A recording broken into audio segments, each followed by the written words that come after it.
So after being able to watch the tape, I think it was evident for us to, I think the explosives, when you look at this game, they had several explosives early on and then throughout the game. And for us, trying to be a little bit more efficient in the red zone, I thought we possessed the ball. Nothing that was real different from what I felt yesterday, but I think that for us, it's going to be good for us and important for us to make sure that we understand the significance of being able to respond from adversity and reflect how the game went and where we can get better. But in the end, again, I give a lot of credit to Coach McVay and that team. That's a good football team, and we definitely need to play better, and that starts with me coaching better. Why are the explosives? Have you figured that out? Yeah, I mean, there's some things as we look into it, whether, it was a good play by them or a misplay by us. So, but sometimes explosives happen, but I think yesterday it was probably too many, and some of them were, short deals there where there's, 3 or 4 plays and then it happens. I did like how early on in the game in the first half, how we got the 2 red zone stop. We had that first and goal. The one red zone stop that was first and goal at the 2. We were able to hold them to a field goal. So that was a bright spot for our defense.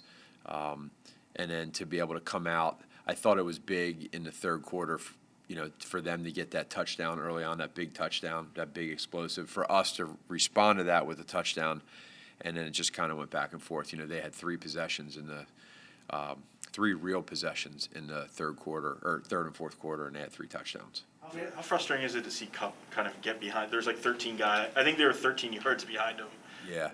Yeah, that's probably what's most frustrating, and our guys know that when they see it on the tape. Those are the type of throws that Matthew Stafford is hard enough to play against, and when you have somebody that wide open, that's what you don't want. So we got to make sure that we communicate as to the whys, why that happened.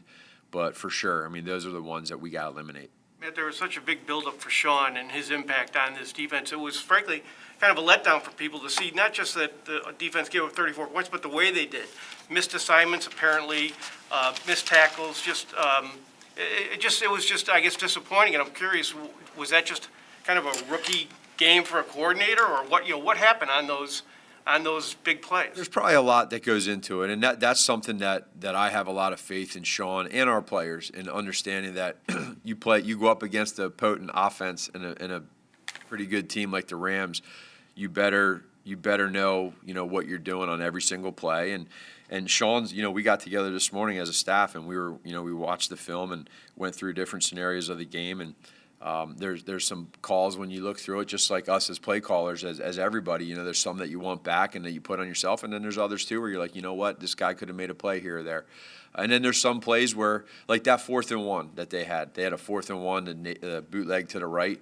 Matthew made a great throw. It was a great catch. So there's sometimes they're just going to make plays. But overall, I'd say the biggest theme for us would be no panic and just understand that, hey, this was Sean's first game calling, and this was our first game of 2021, and we understand that that's not good enough. We know we want to be better. We want to focus on any of the positives that there were. And then, that's why I think we all believe in one another, and now we get another chance this weekend.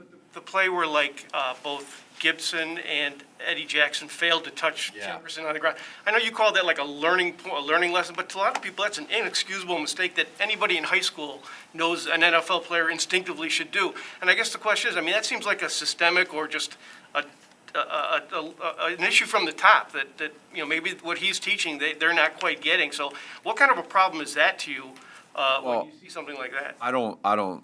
I know everybody has their own opinions, and I respect that. I wouldn't agree with that in regards to starting with Sean or I think that's a learning experience, like I said yesterday, to where when that happens, they both tried to nonchalantly tag him. You know what I mean? So it was you got to do it more aggressively, and you got to make sure that if anything, you got to hit him. You got to hit him.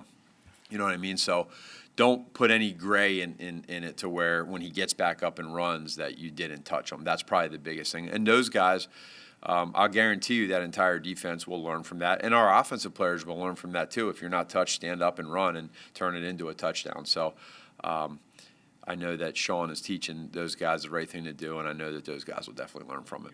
You might have answered this when you said that don't panic at this point, but as far as the defense is concerned, do you guys have to consider any personnel changes since some of this is carryover from last year?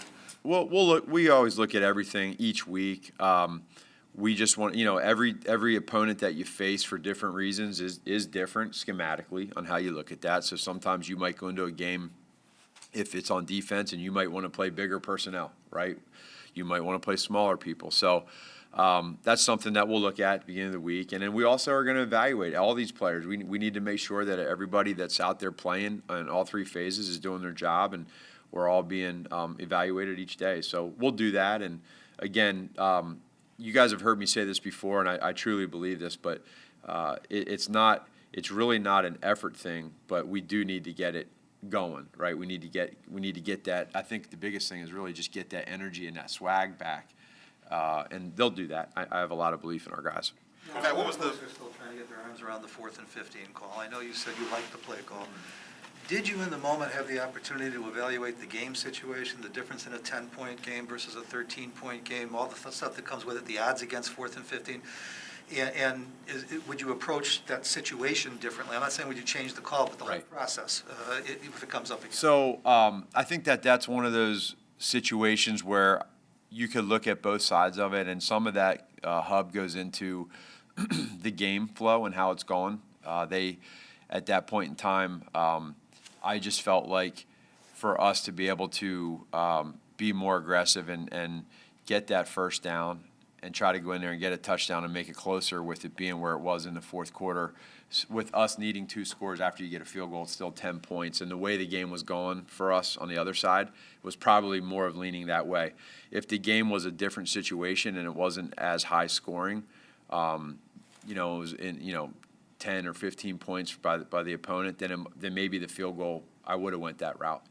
I definitely have confidence in Cairo to make that field goal, but that's just kind of where I was at that moment. And honestly, I'm just trying to get inside your head a little bit. Yeah. In looking at it, were you comfortable? Did you spend more time on evaluating the decision or on getting the right play call? At that moment? At that moment, yeah. No, at that moment, you're doing both. I mean, you got to always try to stay one step ahead. So going into it, depending on the result of the third down play, what you're going to do. So if a third down play results into a fourth down and whatever, that case being 15, do you have a play that you like, and what is the play? And again, that play there, I know where the DB made the break on Mooney was a yard or two in front of the sticks.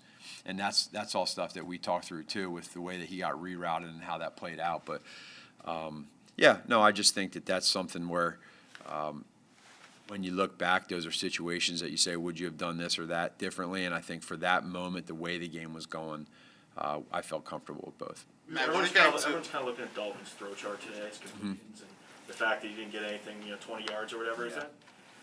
Watching the tape again, is that a factor with the defense is doing, or the fact that he's got that quick release, so he's under pressure, he can get it out quick? What did you see from that? Probably the biggest thing with that was, some of the things that they do defensively, and then that guy that they got over on the other side of the ball, just a little bit. He can do that, and he did it there towards the end of the game. But that doesn't mean that you can't still get explosives. We understand that. And I think that's where we want to make sure that we are stretching the field vertically, and we weren't able to get to that as much. And we kind of knew going into it was going to be one of those types of games. So, that's just one of those deals where we want to, moving forward, try to do everything we can to keep defenses honest going downfield. But nothing to do with Andy as much as it was more the scheme. Use Justin a little more? I mean, you're using him, obviously you're sprinkling him in there, but maybe use him a little more for those kinds I don't know. We'll see. I think he did a good job when he was in there. I know you're confident in the coach to sign your defensive players as well. Last week, I kind of asked you about complementary football and factoring the defense into some of those fourth down decisions. Obviously, yesterday you decided to go for 4 of them, came empty on all 4. Yeah. Is that any way indicative of how you feel about the defense in terms of confidence with them? Like, we need to continue to put points on the board because maybe they can't keep these other guys out of the end zone? You know what? Today, this answer won't sound good because we were 0 for 4, but it actually has to do the flip. It's the confidence I had in our offense. So that's kind of why, 0 for 4 isn't what we want. But we knew going into it, some of those plays that we had, we felt good with, and we just didn't convert on them. And that's okay. That's a part of how this thing goes. But it really was more of that. And I think early on with some of those fourth downs was just trying to get in there and get some points on. Because you do know that you're going to have to score touchdowns against this offense. They're a pretty good offense. I guess even if you think you have a good play call or you feel pretty good about the offense, does there ever become a point where you say, if my defense is going to be my stronger unit, even if I think I can pick it up, I'll do what's best for them instead? But I don't know that about that, with the stronger unit. Like, that's for us. Like, we want all three phases to be as strong as each other. And I think that's where probably over the years we'd all agree that our defense has carried us for a lot. And now what we want to do is we want to get that offense back up and be in that too. We want to be able to carry. So if there is a game where you got to score 30 points, you can do that, And so we want to hold teams to under 15 and score a heck of a lot more than 15. If you do that, we'll be okay, So I think that's probably more of it. And every game might be a little different based on the weather or where you're at. But we really do have confidence, and we like where our offense is at. We feel like we grew yesterday a little bit. We didn't get the win. We know there's a lot more improvement ahead of us. But going for it on fourth down like we did in some of those areas, we were okay with. There were several times when you, especially those 2 touchdown drives, David Montgomery, the running game was Yeah. the hallmark, who's the workhorse. He got over the century mark, but still was limited in the carries. What did the Rams show you that made you abandon him a few times in terms of the run game? And, what was the decision behind it? I don't think we abandoned the run game with him at all yesterday. I thought we did a good job of giving him opportunities. He ran hard. There were some hard runs in there. And then so for us, it actually kind of goes back to that number we talked about, right? When you're winning, you get into that fourth quarter, you get those extra 4 or 5 carries. When you're losing, you're in 2 minutes, you lose those carries. So he was at, 16 carries?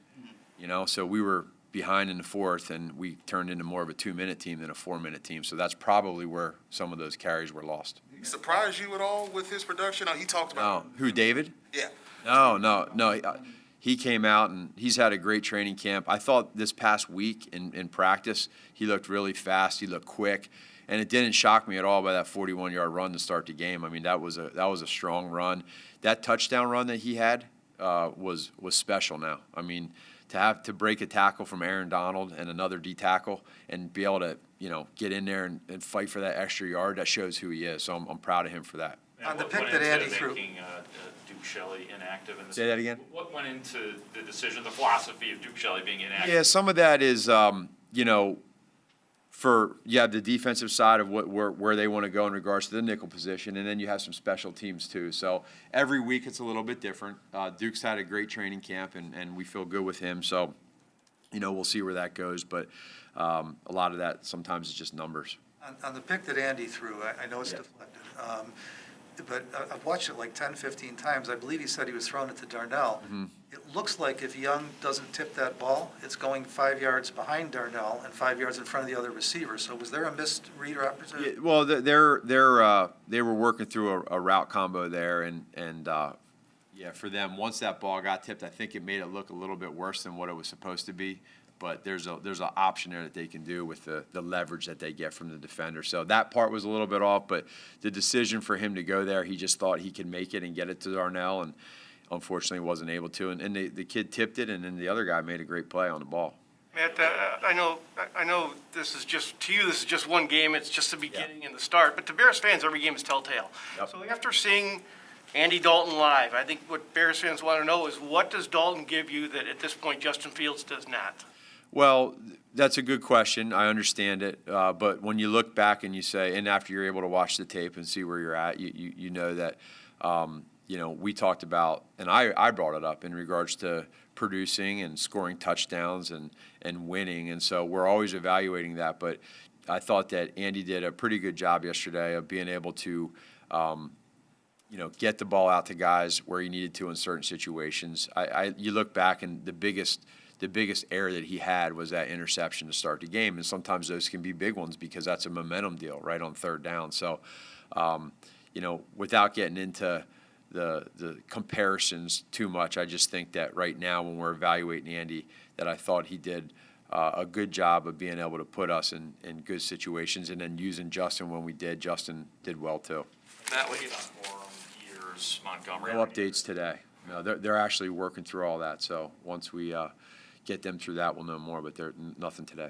Matt, when you look at Justin Fields and evaluate his game, do you have confidence that maybe he could handle a little bit more, not just going in for one play and coming back out? Could he get a series? I don't know. I think there's some of that you get into as well is getting guys in and out of rhythms too with how that works. And you could say, well, would that get them into a little bit more of a rhythm? Maybe.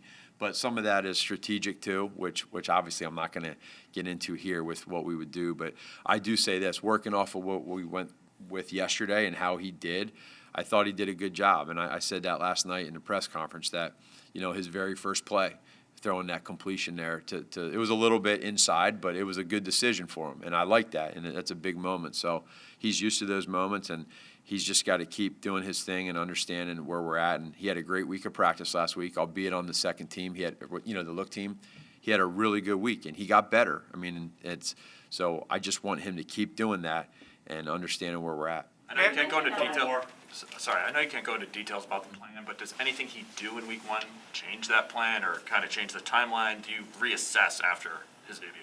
No, we're where we're at, and I think that he did a great job at what we were asking him to do. You mentioned in that Jackson Gibson miscue that the players were sort of nonchalantly tackling and that they left some gray space or gray area. Do you think that's a concern in week one, that they're leaving any gray space? You'd think the energy level and the urgency would be super high. Yeah, no, I don't think so. I haven't talked to Eddie or T. Gip yet, but I know what those guys are about. I know how much they care, and it's not about gray space for them. It's not about being nonchalant. That's not what this is. It's for them just to, next time they get in that situation, just be more aggressive and make sure that they touch them down, and they'll do that. And once they put that together, they make a play on it, and they're able to make sure that he is down and there is no touchdown. But it's a learning tool for them, and I know that they'll fix it and they'll be better for it. Thanks, guys. Thanks, man.